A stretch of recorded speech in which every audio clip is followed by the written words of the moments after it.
Hola amigos, soy JavaDev. Bienvenidos al 91º episodio del desarrollo de un juego de rol 2D en Java. Hasta el momento habíamos desarrollado un poco el sistema de objetos, lo más básico, hasta el punto de que si abro mi inventario y miro los objetos que tengo, puedo ver sus dibujos y puedo ver sus cantidades. Por supuesto, todo esto está todavía en desarrollo y es demasiado básico, ya que, en primer lugar, si tenemos 0 objetos, no deberíamos ni siquiera verlos en nuestro inventario, no deberían existir dentro.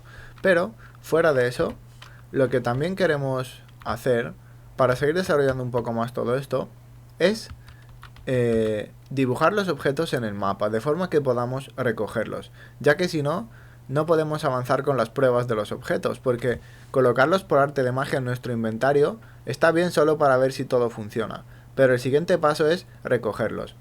Y lo de recogerlos también hay que pensarlo un poco, porque al final es una decisión que afecta al juego, no tanto a la programación. ¿Cómo los vamos a recoger? Pulsando un botón, clicando encima de ellos, simplemente andando encima de ellos, y los objetos van a ser sólidos, podremos atravesarlos, o tal vez necesitaríamos, no sé, hacer alguna cosa. Todo eso hay que ir pensándolo, pero por ahora podemos conformarnos simplemente con colocar algún objeto en algún sitio e intentar recogerlo. Pero para eso tenemos que alterar de nuevo nuestro archivo del mapa. Así que si vamos abriendo el paquete de recursos y abrimos el paquete de mapas, como recordaréis, aquí había una serie de mapas, ¿de acuerdo? Vamos a abrir la plantilla para que os acordéis. Aquí estaba declarado nuestro mapa. Y bueno, como veis, los acentos hacen cosas raras. En cualquier caso. Antes de avanzar, por si os estáis preguntando de dónde sale todo esto, sé que muchos os habéis unido recientemente, y lo que probablemente no sabéis es que todos estos archivos que yo uso, que desarrollo, están en internet para que os los descarguéis totalmente gratis. Y para ello tenéis que ir a mi página web, javadefone.com, y cuando vayáis bajando por la web, como lo estoy haciendo ya ahora, y lleguéis a la parte derecha, hay una sección llamada archivos fuente. En esta parte, si clicáis sobre alguno de estos enlaces, iréis a los archivos fuentes del proyecto en cuestión, que son todas las series que hay actualmente dentro del canal. Y como veréis, hay dos versiones del juego de rol. Está el motor de píxeles y el de dibujo nativo. El motor de píxeles es la primera parte del juego hasta el episodio 51, porque después de ese episodio lo que hicimos es reconstruir el motor para que funcione más deprisa y sea más fácil desarrollar las cosas. Con lo cual, la segunda versión del juego, más moderna, y la que estamos usando actualmente, es el motor de dibujo nativo. Si pincháis encima, iréis a Google Drive, ¿de acuerdo? Y yo lo estoy viendo con mi propietario, pero la cuestión es que veréis esta carpeta y si entráis, veréis que están todos los archivos justamente igual que lo tenéis, que lo que podéis ver mientras desarrollo. Así que, si os hace falta para digamos, revisar vuestro proyecto por si algo no funciona, o por si queréis los sprites, ya que finalmente los he colocado, ¿de acuerdo? Ya podéis obtenerlos. Deberían estar en la propia carpeta de recursos. Por ejemplo, si entramos en imágenes, en las hojas de objetos, como podéis ver, ahí están, ¿de acuerdo? Eso es para que lo sepáis, pero volvamos a lo nuestro. Bien, en esta plantilla de mapa, este no es un mapa que vayamos a usar, sino que es, digamos, donde simplemente está explicado con ejemplos qué es cada sección, porque si no es bastante confuso y difícil, ¿de acuerdo? Y os recomiendo que lo utilicéis. Y al principio, sé que muchos me decíais, ¿por qué estamos creando nuestro propio formato de mapa si podríamos usar un formato que ya esté inventado, como XML o JSON o JSON, como lo llaman algunos, que son formatos que ya se usan ampliamente en internet, en Java, en JavaScript, en muchos sitios? Casi cualquier lenguaje que se precie tiene bibliotecas y APIs que leen estos formatos. Pero yo sospechaba que tarde o temprano esto empezaría a ser molesto, lo de usar un formato externo, porque tendríamos necesidades específicas.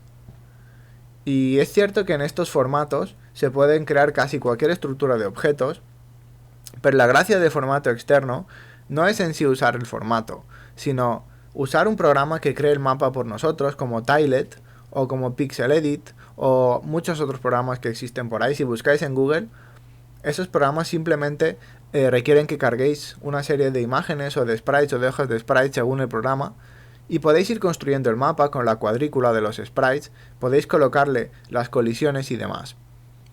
Y al final tendréis un mapa y lo podéis exportar a estos archivos de los que os hablo, XML, JSON, cualquier formato popular. El problema es que estos programas están hechos de una forma genérica, con la cual podríais hacer la base de cualquier juego 2D, pero luego en concreto es imposible que cada programa pueda adivinar lo que vosotros queréis en vuestro juego. Y ahora es cuando ha llegado ese momento. Hasta aquí todo era bastante normal, teníamos sprites, teníamos las colisiones, pero luego empecé a añadir más cosas. Añadí dónde aparecemos en el mapa, ¿verdad? Lo cual dudo mucho que tenga muchos programas de edición de mapas. Y luego añadí también el punto de salida del mapa, que son todos los lugares a los que si nos acercamos salimos de un mapa para entrar en otro. Eso tampoco creo que esté en muchos editores. Pero ahora vamos a añadir a una otra sección, que es una sección en la que vamos a registrar todos los objetos que pueda haber en el mapa. Y esto sí que estoy casi seguro que no lo tiene ningún editor de mapas. Por supuesto, nosotros podríamos construir nuestro propio editor de mapas. Y como os dije, si queréis algún día lo podemos hacer para que sea más fácil todo esto, pero es un proyecto que llevaría tiempo. Y es tiempo que perderíamos de hacer el juego. Con lo cual, como por ahora no estoy haciendo el juego final, sino estoy haciendo que todo funcione, prefiero no desperdiciar horas haciendo un editor de mapas y simplemente editar los archivos de texto, lo cual tampoco es tan lento. Solo se tarda 10 o 20 minutos en hacer un mapa, lo cual no es mucho, sinceramente.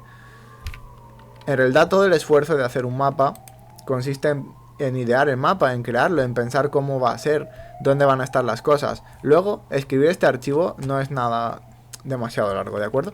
Con lo cual, vamos a añadir una nueva sección. Si recordáis, todas las grandes secciones del mapa están separadas con estos asteriscos. Así que vamos a colocar un asterisco y vamos a saltar a la siguiente línea. Y a partir de aquí, vamos a declarar todos los objetos que queramos que haya en el mapa. Y aquí os tengo que recordar una cosa. Dentro del inventario ya teníamos un objeto llamado contenedor de objetos. Porque lo que podía suceder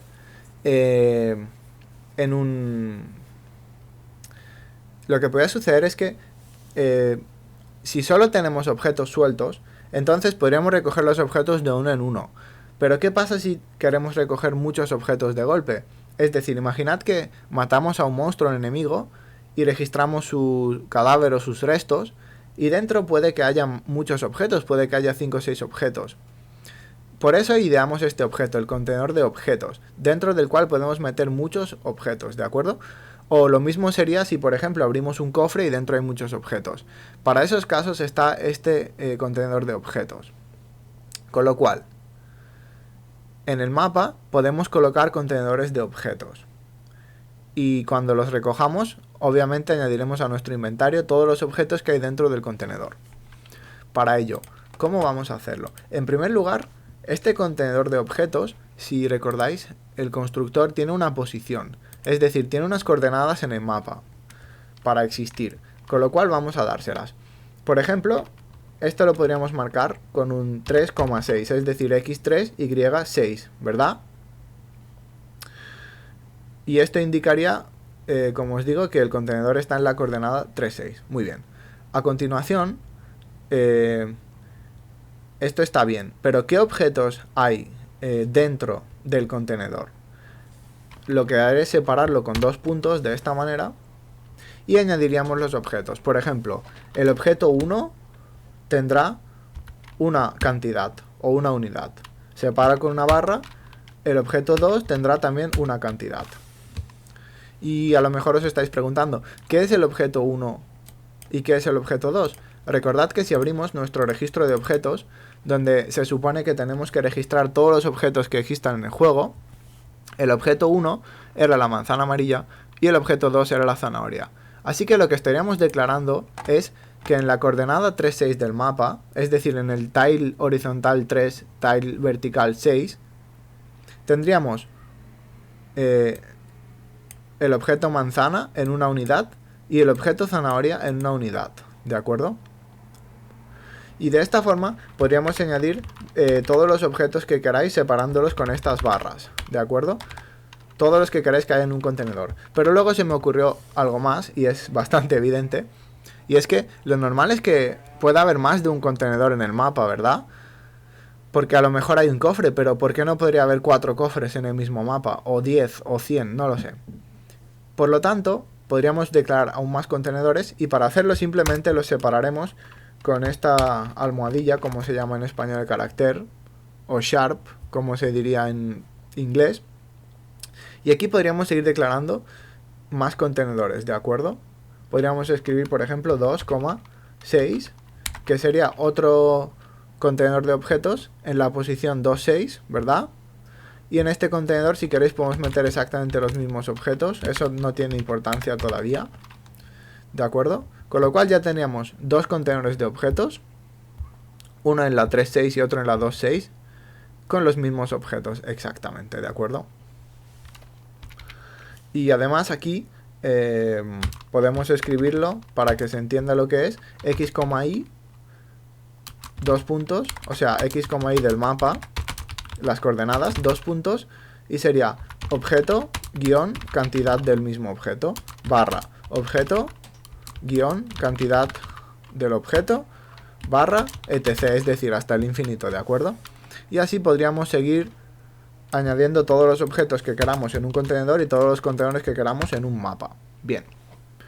Por supuesto, eso todo está muy bien, pero para que pueda funcionar realmente, lo que vamos a necesitar es leerlo. Y aquí es donde viene la parte, digamos, truculenta, y es que tendremos que descifrar este código de nuevo en el mapa, como hacíamos anteriormente con todos los demás, para poder leerlo. Así que vamos a abrir nuestro archivo de mapa, y como recordaréis, lo único que hacía el mapa es cargar un string gigante que contiene todo este código y luego lo descifrábamos rompiéndolo en pedazos. Y ahora vamos a añadir la siguiente parte, por supuesto. Con lo cual, después de la zona salida hemos añadido la siguiente parte. Así que vamos a crear un string, información de objetos, igual a partes 8. Porque si recordáis, lo único que hemos hecho es, cuando cargamos esta plantilla, rompemos todo el código en los sitios en los que hay un asterisco. Con lo cual ahora mismo tendríamos 8 partes del mapa. Y la parte 8 sería esto, la declaración de los objetos. Y por supuesto, tener claro que más adelante probablemente declararemos aún más cosas, como los enemigos. Y quién sabe, a lo mejor eventos o no lo sé, depende. O los personajes no jugadores. Como veis, se pueden añadir todas las cosas que necesitemos, lo cual al final es mucho mejor y más flexible que un formato de mapa fijo como los que sacan los editores normales. Así que espero que estéis viendo ya el beneficio de hacer nuestro propio formato. En cualquier caso, ahora el string información de objetos solo contiene esta parte de aquí. Contiene el texto desde aquí hasta ahí, lo que he subrayado, ¿de acuerdo? Y ahora si tratamos eso, por supuesto, esto del comentario, recordad, esto lo he añadido yo para que lo entendáis, pero si nos vamos, por ejemplo, vamos a abrir nuestro mapa 3, que es el que estamos usando actualmente, aquí al final, ¿de acuerdo? Y voy a copiar lo que hay aquí y lo voy a pegar por aquí, por supuesto, y vamos a borrar esto porque recordad, como os digo, esto es para que entendamos cómo funcionan los mapas por si se nos olvida, pero la plantilla de mapa limpia, es decir, el mapa en sí real funcionando sería este, ¿de acuerdo? Así que se copiaría solo esta información. Bien. Ahora, para que esto pueda funcionar, en primer lugar, necesitaremos romper este string en donde tenemos la almohadilla para diferenciar cuántos contenedores hay en el mapa, ¿de acuerdo? Con lo cual, bien, en primer lugar, vamos a crear un array list con todos los contenedores de objetos que puedan existir. Así que nos vamos a ir, por ejemplo, por aquí, por poner algún sitio, public final array list del tipo contenedor de objetos mapa lo voy a llamar, bien, Importamos el contenedor. Por cierto, esto de los rectángulos de las colisiones, si queréis lo podéis poner como final también, ya que no va a variar nunca en el objeto en sí.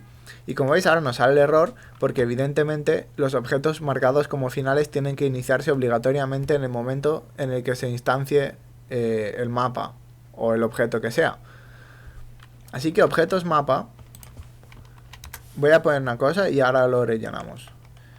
Para no cargar más el constructor y para separar todo y porque me apetece, ¿por qué no? Vamos a crear un método que inicie los objetos mapa. Así que objetos mapa es igual a asignar objetos con la información. Por supuesto, esto no existe porque me acabo de inventar este método, así que vamos a crearlo ahora mismo para que todo esto pueda empezar a funcionar. Y si queréis lo vamos a bajar por aquí y detrás, por ejemplo, de extraer colisiones vamos a crear un private y aquí tenemos que devolver una array list porque vamos a iniciar una array list, así que simplemente crearíamos un private array list contenedor de objetos, asignar objetos. Recordad, es el nombre que le he puesto al método. Final string información de objetos. Es el string con la información que viene. Esto nos va a dar un error, obviamente, porque no estamos devolviendo nada. Así que por ahora voy a poner return null para que el error desaparezca. Pero luego lo cambiaremos porque cuando devolvemos null, enseguida aparecerá una excepción porque el objeto no se habrá iniciado, ¿de acuerdo? De esta manera vamos a procesar ahora el array, perdón, el string de la información de los objetos. Así que en primer lugar vamos a crear un final array list contenedor de objetos y le voy a llamar objetos a secas, new array list. Ups, se me ha escapado aquí una llave. Vaya, ahora es igual a un new array list de tipo contenedor de objetos. Es un poco molesto porque la declaración de los array list es extremadamente larga, pero bien. Bueno, ya tenemos nuestro array list, es lo que vamos a devolver, por supuesto. Pero lo que va a pasar en medio es que vamos a tener un montón de líneas rellenando esto. Bien, en primer lugar, vamos a crear un array de string llamado contenedor de objetos. Contenedores de objetos. Y vamos a coger nuestro string información de objetos y vamos a usar el método split, que usando una expresión regular rompe el string donde nosotros le digamos, que en este caso será donde haya una almohadilla o donde haya un sharp, como se llama en inglés, lo que sería aquí. Con esto, si tenemos todos los contenedores de objetos, los tendremos cargados en el array. Es decir, cargaremos esto en la primera posición del array de string, esto en la segunda y así sucesivamente. ¿Y qué pasa si solo tenemos un único contenedor de objetos? En ese caso no pasa nada, no hay problemas, porque si no existe este carácter, es decir, si esta parte la borráramos y no existiera, porque solo queremos tener un contenedor, entonces no pasa nada, porque como os digo, cuando hacemos split, si el método no encuentra el carácter en el que queremos romper el string, simplemente lo que hará es devolver un array de solo una cosa o un índice, donde la única cosa que habrá en el array será la primera línea. Así que funcionará exactamente igual, eso no tiene ninguna importancia. Bien, y ahora, como podemos tener uno o muchos contenedores de objetos, lo que vamos a hacer es usar un bucle for para recorrer el array de string y en cada contenedor lo procesaremos y lo iniciaremos.